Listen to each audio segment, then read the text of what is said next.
every month is Black History Month. We know this. But it's in terms of really this being the birthday, the celebratory month, the reflective month that we all need to take just to kind of get us in that directive path, ready, set for the new year ahead. Because we are all living legends and history makers, and really it's making that known among us. And so just for everybody to give themselves a round of applause. I'm also here to plug some events that we have, because we are nearing the end of Black History, not quite there yet. So we have 2 more events that are scheduled this week. One on Friday, the 29th of October at Edgbaston Cricket Ground, and that is at 5 till 6:30. And we are exploring the history, or the story of Birmingham's Commonwealth Cricket League. So it's a story that we captured in the summer during Windrush.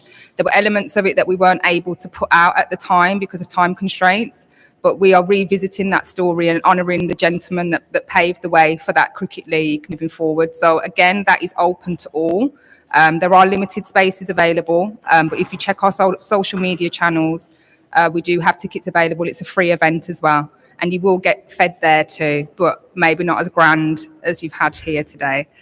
Then our second event is in collaboration with, or us actually supporting another festival that happens during Black History Month, which is Blast Fest, which is a pop-up festival celebrating Black brilliance in science, art, maths and technology.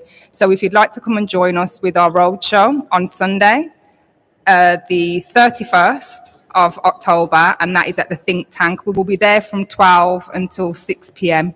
And then Black Steam, the talk that happens there as part of the Blast Fest Festival, is from 2:30 until 4:30. So I encourage you all to come. It's an intergenerational event. It's open to all families. You will learn a lot there. Learning that science is in everything, and through the power of art, we can really change and excel our young people in particular. So I just wanted to mention those 2 things, and to say thank you for New Style as well for approaching us with this event. I'd like to think that everybody's happy that's come today, and that the food was amazing. And that it's been a success. But also on the food note, I'd like to say thank you to Blue Marlin as well, that's based in Small Heath, that's helped us out with the catering today. So enjoy the rest of your evening, and thank you again. Thank you. Let's give Abby a massive clap. So we've got our next guests are just going to be joining us, but I just want to remind you all about what it is that we're doing today. We are here at the Birmingham 2022, aka Commonwealth Games headquarters, and we are doing a collaborative live audience show around Black History Month. We've been here since just after 3, and we've heard so many different stories about what people are doing in their lives. And the question that I've kind of put out there for everybody to think about is, what does this Black History Month mean to you in the light of the fact that the Commonwealth Games are around the corner? Literally, as you just heard, the CEO, Ian, he told us there's only 9 months to go. Birmingham, we've been through a lot, but you know what? There's only 9 months to go. And as well, I just want to say again, a thank you for everybody who is out here today to support this event. And we're going to move straight into our next guests. So what I've been doing is asking all of my guests if they could introduce themselves, and if they've got any titles, let us know as well. So you're going to have to do literally a pass the mic. Pass the mic. Okay, hello, nice to meet everybody. My name is Yeshua Carter. I'm representing First Class. I am the project ambassador for Dear Youngers, which is a mental health-based program that engages young Black males from the community between the ages of 16 to 25.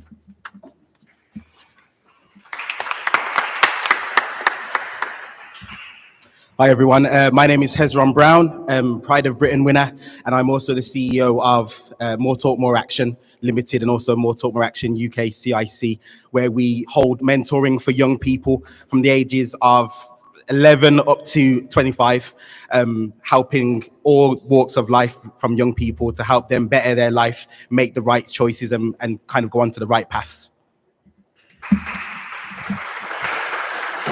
Even a bit more. Hi guys, my name is Tyus Hibbert. Similar to Yeshua Carter, I'm also a Dear Youngers ambassador and I work for First Class Foundation. So you have to tell us who are the Youngers, and also what do you do as ambassadors for the organizations in your roles? Okay, so I'll jump in first. I think one thing that you tend to see within the media is a narrative that perpetuates around young black male men and about how they are more susceptible to going to prison, etc. So the Dear Youngers is a project that hopes to build resilience and actually try to navigate young men out of those paths. So that's what we do. We have alumni of about, I'd say around 50 young men that we create programs like the original Mandate of Man, where we focus on topics pertaining to health, wealth, relationships, and just purpose. And we try to educate these young black men on how they can actually walk in those paths by providing role models that have gone through similar things. So that's what we do from Dear Youngers' point of view. Don't be scared of the mic. It love you. It love you. So, is it Tyrese? Tyus. Tyus. Yeah. Tell us a little bit about how you got involved in the project. So the Dear Youngers project, well, it started at my church. I go to New Jerusalem Church. And whilst I was there, I bumped into Nathan Dennis and Nathan Shillingford, the two guys who helped run the project. And they just told me, come along on Thursday evening, like the last Thursday of the month. So I was like, okay, why not? Got nothing to lose. And I'm going there. They just mentored me and took me under their wings. They spoke a lot about what it means to be a man and how distorted it is in today's society, and just gave us tools and principles to live by, underlying biblical principles, but also principles that anybody can take and apply to their lives, really. Hezron, tell us a little bit about what it is that you do and why you do it. Yeah, so as I said, through More Talk, More Action, we provide mentoring for all types of different individuals, and it's for them to make the right choices in their life. So we put on different mentoring programs where we do different types of skills with them. Because one thing that I found for myself and that helped me change the person that I used to be and change my life around was the skills that I enabled to get when I was older. Things like communication skills, presentation skills, confidence building, leadership. So those are the things that we now offer through our mentoring programs to help the young people have those skills already in their arsenal, preparing them for the wider world when they choose to go into the world of work and other places. So, Yeshua, tell me, what does Black History Month mean to you? And specifically this month with the Commonwealth Games around the corner. I think for me, Black History Month just highlights the excellence that is happening throughout the year. And I think it's amazing to have a month where we can show and demonstrate the great work that people are doing within the Commonwealth Games, that people like First Class and More Talk, More Action are doing. And just to be able to say, okay, Birmingham, let's wave a flag. Let's wave a flag in October just to say this is what we're doing.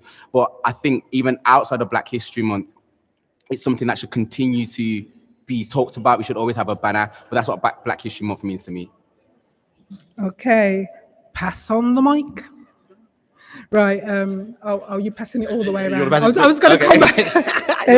Yeah. Hezron, tell me, as a Black man in our amazing city, what would you say to other young Black men in regards to the games that are coming up in 2022 and the fact that we're in Black History Month? Yeah, I mean, in regards to the games that are coming up, speaking to young Black men in the community, I would definitely just say to them to take up every opportunity that comes their way. That's something that I try to be the forefront of anyway whenever I speak to young people, is just to take up every single opportunity that comes, because you never know where that opportunity can lead you. And especially in this season where we're part of the games now, I think definitely there's going to be so much opportunities that are based with the Commonwealth that young people can definitely get involved in. 100%. That was it. Oh, okay. You kind of answered it all. So Tyus, yeah. yeah. You look like that you're possibly the younger out of this clique. Oh, okay, no beard. No beard, guys. You know what? I learned my lesson. I'm going to stop saying that. You look younger than that, because when my sisters do it to me, or people say, "Oh, is this your younger sister?" and I'm like, "No, I'm the youngest." So anyway, listen to everybody. I'll take it as a compliment. Coconut oil. Gotcha. You know what? Somebody actually coined a phrase on my show the other day, and they called it "Blacker Yule." Blacker Yule. Blacker Yule. Break that down. Break that down for us.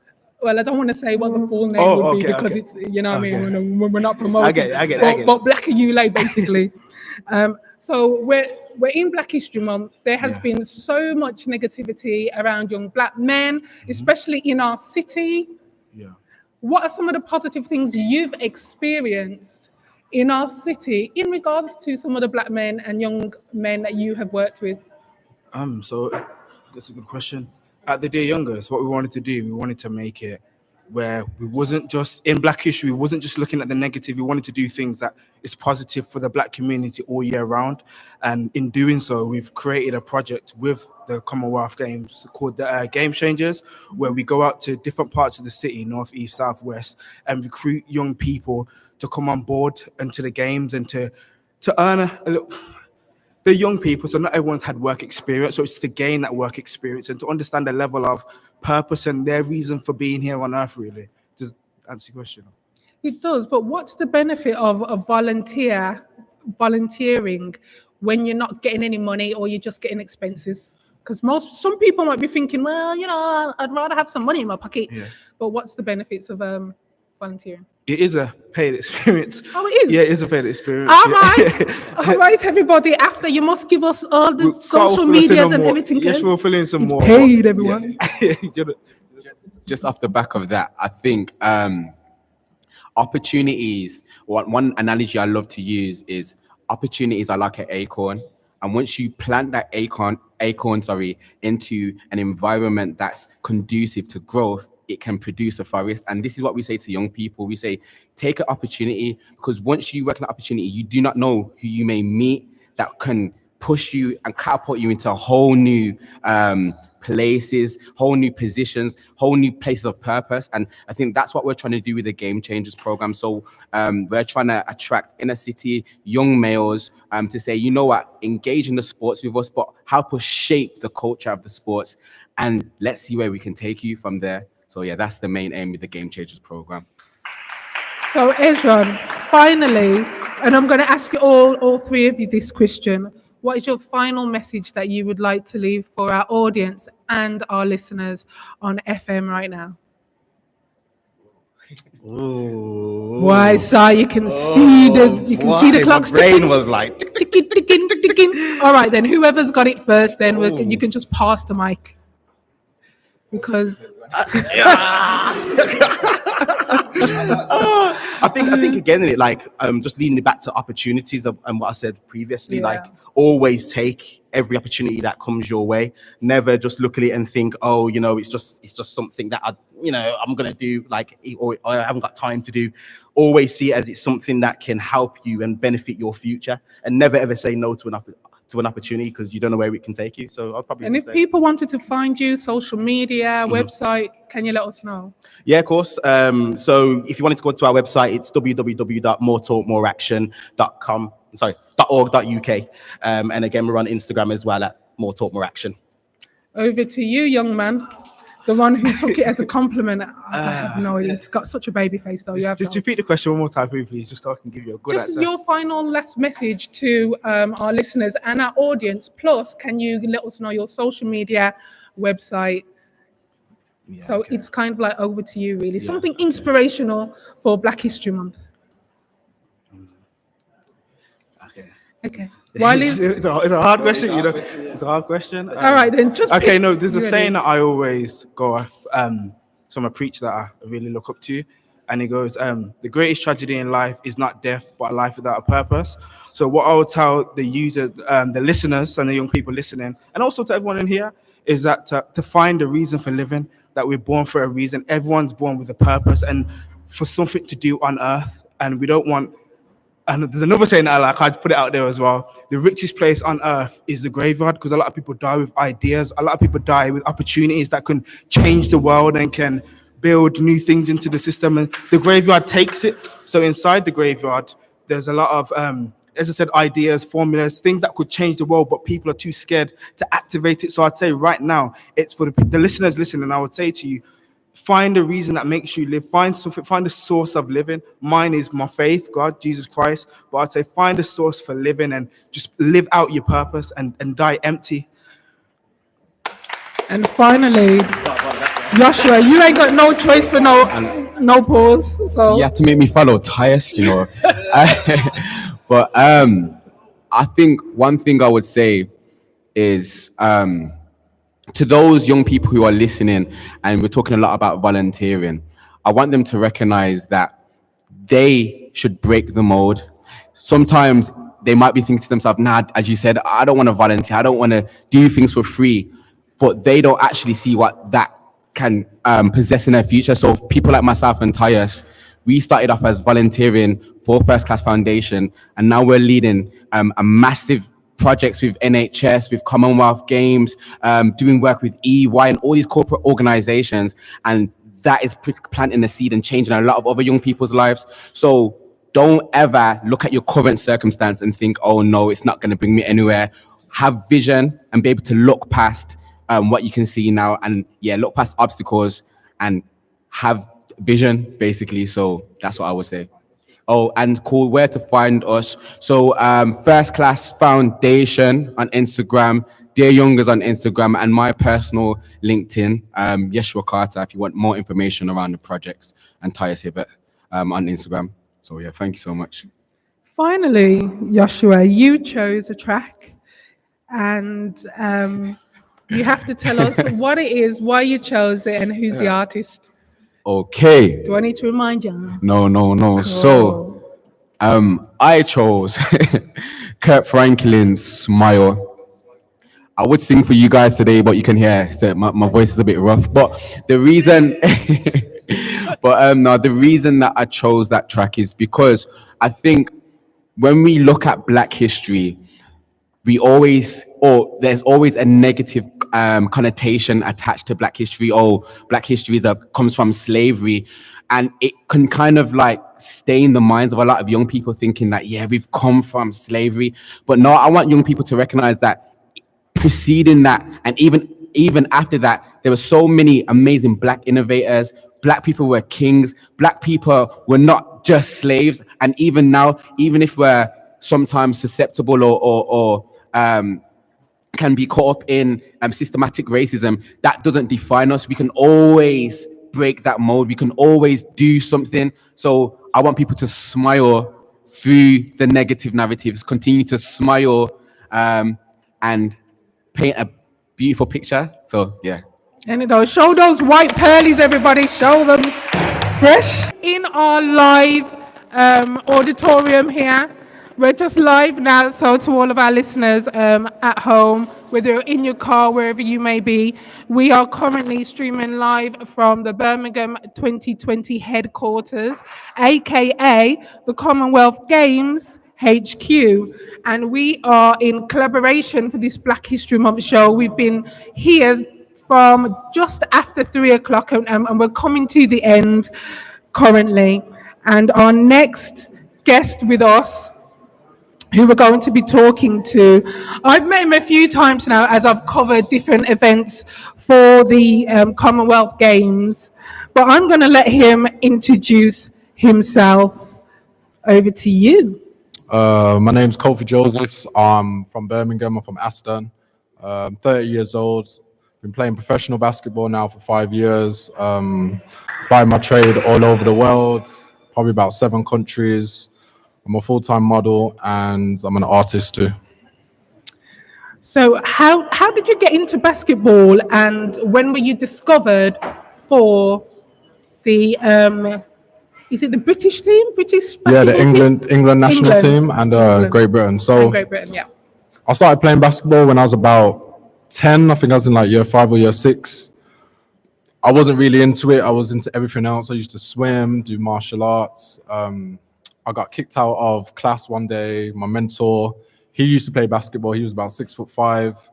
He gave me a basketball. I was going to kick it over the fence. He said, "Don't do that." And then, yeah, we just started talking about things that are going on in like my life, in class, stuff like that. And he just said, "Throw the ball at the hoop." I didn't know what to do, so I underarmed it. First shot went in.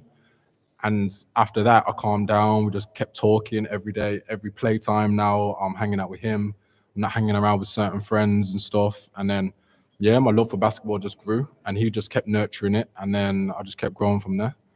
So when were you recruited for our major teams? So that's the England and the Great Britain teams. So I got asked to be on the team when I was under 15s, but I had a bad attitude at the time. So I got kicked off the team. And my whole thing was, I'm going to get back on the team. I'm going to get back on the team just so they can ask me so I can say no. Because obviously I had that little mentality, do you know what I mean? Petty moment, petty, Yeah, you it was call mad it. petty. But then it took me, I thought it was going to take me a year. It took me 11 years to get back on the team. And by that time, I was obviously over what happened.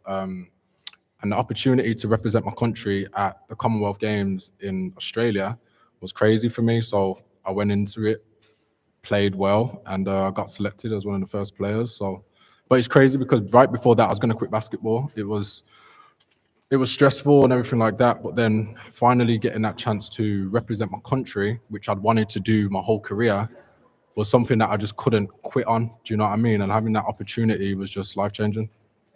You hear that, our young ones. A bad attitude got him kicked off, then he realized what he actually lost, and it took him 11 years to get it back.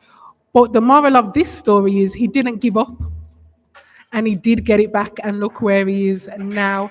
So, Kofi, tell us a little bit about how people in the whole basketball world have, I don't know, interacted with you as a young black man. But basketball is predominantly seen as kind of like a dominated by black athletes Yeah. anyway. I love basketball. Honestly, I really think it's one of the best games in the world. I absolutely love basketball. So it being more or less known as a black kind of dominated sport, do you see much bias or racism or discrimination? Yeah, it's funny that you say that because I've played, I play basketball in 7 countries now. So I played in countries like Germany, Spain, Switzerland, Sweden, Iceland. These countries, there ain't many of us, you know what I mean? And when you're there, they know exactly what you're there for. You're a black player, you're tall, you're athletic. They just want you to run, shut up and dunk a lot of the time. Do you know what I mean?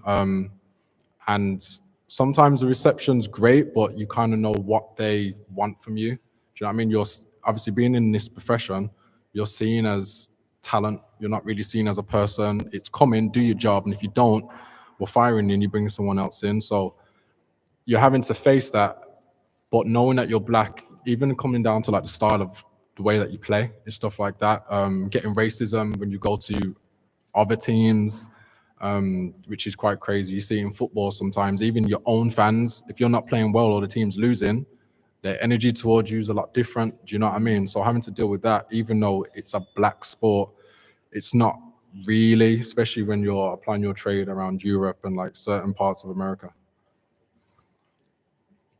Now that you also have moved into other arenas, so you say that you are into fashion and you're a model as well. Is this off the back of basketball? Did somebody come up to you and say, you could be a model, you know? Or did you think to yourself, I'm in the mirror, I could be a model, you know? Which one was it? You or them? Or both? I ended up getting scouted, but the thing was, I don't know, I'm the type of person, if I feel like I can do something, I'm going to do it. Do you know what I mean? Like, I don't really care what anyone else thinks. I'm on what I'm on. Do you know what I mean? So, but with the modeling, I tried it. I love taking pictures. I love fashion. I love like the ins and outs and all that stuff. But then I ended up getting scouted, and yeah, it kind of went from there. But obviously, it really just comes down to belief. Like, if you think you can do something, who's anyone else to tell you that you can't? Really. And that's the same way that I've approached basketball and the same way I've approached modeling. With basketball, I got told at 13, if I can't make the England team, how am I going to go to America? How am I going to be a professional? By one of my teachers. And I was just like, well, I guess we'll see then. And then I've gone and done it because I believed you guys don't have to. And the same with modeling. People are like, what, you're going to model? How are you going to do that? Because a lot of people don't actually know about the field you're even going into. They're just giving their opinion, which really shouldn't really mean anything anyway. But then I just kept my head down, broke down the steps of what I needed to do, and just kept doing it. But a lot of people break down the steps and then have a time limit of when they think they should get there, when the world doesn't work like that. It took me 11 years to make the Commonwealth Games. Like, people probably would have gave up, but my first jersey was in Australia. Most people probably just competed in the UK for the England team, do you know what I mean? But because I kept with it is why I got to play on probably the biggest stage outside of the Olympics. So it's the same way I just approach modeling and everything else. So how would you say resilience has featured in your journey? Especially in what other people have got to say, because you can obviously see you're an individual and you're going to do what you're going to do. Resilience is huge because I've had 2 hip surgeries, like 2 massive ones that had me on crutches for like 4 months, couldn't walk, couldn't do anything. And this happened when I was out in America at university. I'm in the pool at like 4 or 5 in the morning before classes, all that type of stuff. I'm stressing that I can't play. I'm probably never going to go pro because I've had not 1 massive hip surgery, but 2 in like the space of 2 years. So I did 9 months rehab, played for 2 months, broke it again, did another 9 months. So I'm just like, this dream is probably not looking likely, do you know what I mean? But that resilience that you talk about is what I got from being from Birmingham, do you know what I mean? Like, we're just nitty gritty and that's just what it's about. That's what I'm on. So I've just took that with me everywhere I go. Big up, bro. We do have some star players, don't we, everybody, in our great city? Let's move into talking about your art. I like to call it arty-farty. This is the arty-farty side of things. And I know that you have, especially down there in Winston Green in Summerfield Park, you were the one that actually designed the basketball court. I was there, I remember when it was launched. Tell us a bit about how you got into art and how did you get into designing the courts that are going to be all around our city, but the first one I think was Summerfield Park. Yeah. I've been into everything. Do you know what I mean? If I think something's cool, I'm not scared to go try it. So that's how I was when I was a kid. I did GCSE art when I was at school. And it's funny because I love graffiti and urban art now, but back then when I tried to do it for my final piece at GCSE, my teacher kicked me out of my GCSEs because she said that graffiti and urban art isn't real art. Now I'm getting paid to do it around the world. So I'm just like, it's funny how things work, do you know what I mean? But yeah, I've always had that love and I've never ever put that flame out on things that I love. So just because I play basketball and I do other stuff, that's something that I always wanted to like keep the flame going. And yeah, I've just been doing it for years. And then I got asked to be a part of the Commonwealth Games, and I just had a thought, an idea, and I thought because the games are coming to our city, I grew up on these same courts that literally saved my life, from living in Handsworth to having practice in Nechells. And if you're from Birmingham, you know you can't really be catching the bus when you're like 15, 16, doing all that. So times when I should be hanging out with my friends, going certain places, I'm on the basketball courts in the streets. I was like, I literally know what it can do to like save someone's life. Do you know what I mean? I've had friends that have died, prison, all of that.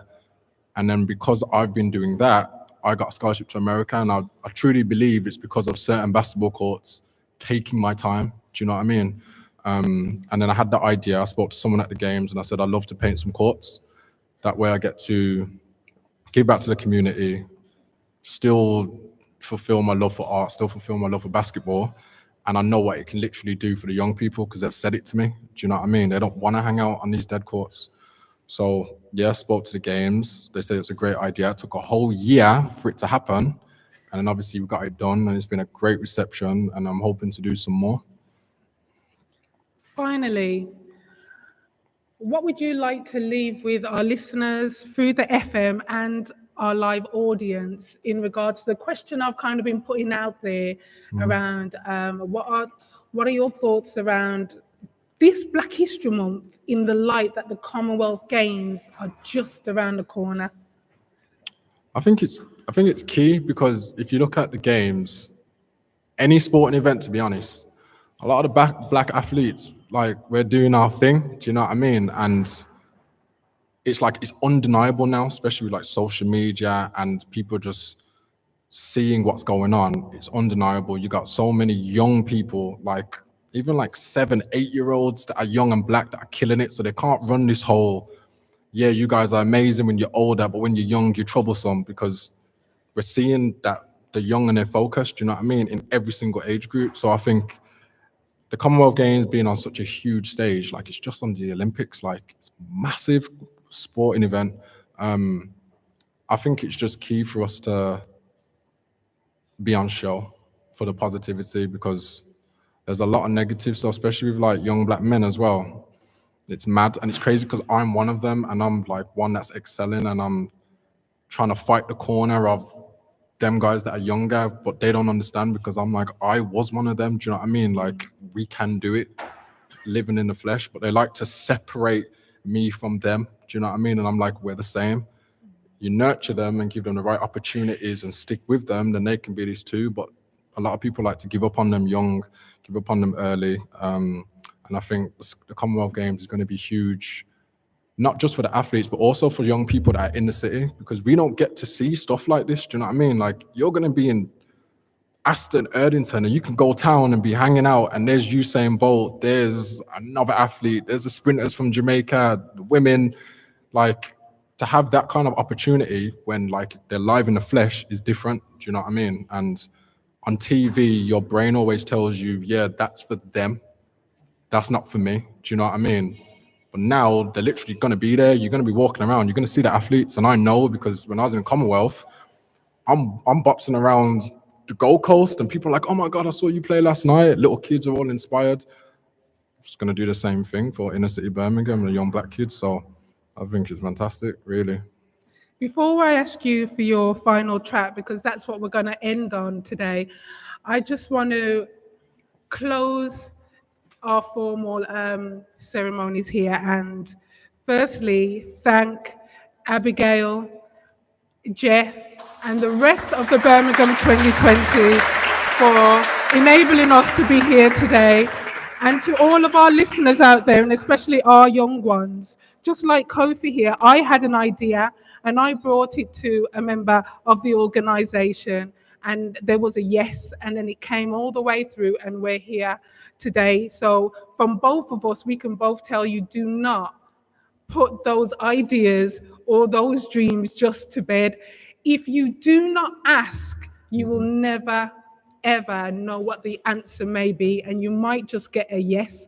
I got one, and so did Kofi here. Yep. So remember that, everybody, do not give up on your dreams. Secondly, I want to thank all of those who were in our live audience for actually coming out and staying with us for the whole 3 hours. So can you give yourself a clap for that? We've got some of our local councillors, our community leaders as well, and all those others who are doing great things. Thank you for Fresh, who's here with all the equipment and has been playing the music, those who have been taking the pictures as well. We just want to thank you all. And finally, everybody, the games are coming. The games are coming to our city and surrounding areas. So do not miss the opportunities that are there. There's a few events that are coming up as well. I don't know, Abby, if you want to just, Abigail, if you just want to quickly run up and give us a quick reminder before we go into Kofi's song, in just letting us know what your events are. Still Kofi's Glorious Thunder. We have 2 more events this week in association with, well, in celebration of Black History Month. 29th, Friday. Oh, my back. On the 9th. Yeah, we're just switching mic. Pass the mic. Everybody hear me now? Can listeners hear me? So we have 2 more events in celebration of Black History Month this week with the community engagement team. So the 29th, which is Friday, 5 till 6:30 at Edgbaston Cricket Ground. That is the story of Birmingham Commonwealth Cricket League. And then we are supporting organisation Blastfest with their Festival of Science and Black Excellence at the Think Tank in Birmingham at Millennium Point, and that will be 12 till 6 p.m. So Friday, 5 till 6, Sunday, 12 till 6. Thank you very much. Okay, so this is it. We're going to go back over to our final guest, Kofi. Can you tell us the name of your track, the artist, and why you chose it? The song is I Know I Can by Nas. That song, I don't know, it's just inspirational. It's clear, it's concise. It's about us doing what we need to do, believing, and just sticking with it. So, and I've been banging that track for years, you know what I mean? And it's helped me get to where I've got to, low key. So, I mean, you lot can hear it too, why not? And that is it from us right here live from the Birmingham 2020 headquarters.